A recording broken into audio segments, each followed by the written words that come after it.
welcome back to Coffee and Hair. This is Yaz Blends. I know in my last video I told you guys I was going to be telling you the difference between chair rental, suite rental, and being a commission stylist. The more that I thought about it, the more I was like, the video would be way too long because there's just so much information. And I don't have the attention span for that, nor do I feel like anyone else would. So I'm going to be breaking it down into 3 different segments. In this video, we're going to be talking about being a commission hairstylist. I'm going to start by saying there's nothing wrong with being a commission hairstylist, nor should you feel like you are less than a hairstylist. And don't feel pressure that you need to change. I even started as a commission hairstylist and stayed a commission stylist for about 8 years, and I loved it.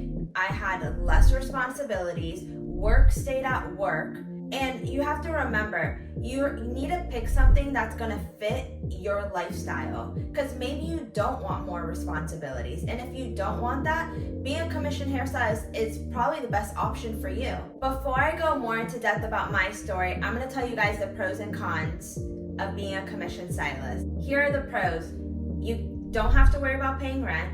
You have your products paid for and back bar paid for. And if you're someone that uses a lot of products, honestly, you're saving yourself by probably being a commission stylist. You have a receptionist, so you don't have to worry about like your book. They handle that for you. You don't have to worry about doing laundry. And you have an assistant to help you out. It also comes with benefits like 401k, health insurance, and maybe even sometimes paid vacation. And they help you build your clientele. Let's talk about the cons. Your earning potential is limited because the salon does have their set prices. And if you do want to go on vacation, remember, you work for the salon, so you have to get it approved. You get what the salon gives you, and sometimes it might not even be a client you want. And you do have to pay to 50-50, so you only take 50% of your paycheck, and the rest goes back to the salon to pay for their overhead of products, assistant, and the receptionist. Remember how I said I was a commission hairstylist for about 8 years? Well, I'm gonna tell you guys my story. Starting off as a hairdresser, it's rough. If no one is sitting in your chair, you're making zip like nada. I was lucky enough that at the salon I started working at, that before I transitioned to being a commission stylist, they kept me on assistant pay until my assistant pay outweighed the clients I had a week, which this helped me tremendously, because then I knew I wasn't gonna be thrown to the wolves and like just be like, all right, here you go, like who knows if you're gonna even make it. So this helped me a little in the beginning build my clientele. But of course, just like any other business, there are gonna be slow times.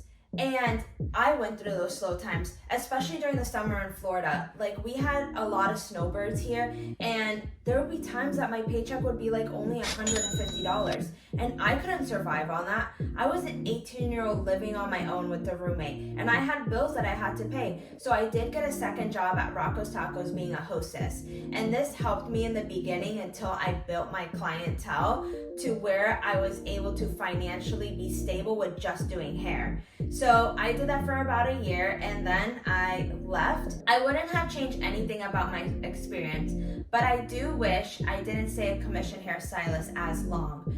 The reason being is because I felt like I limited my potential.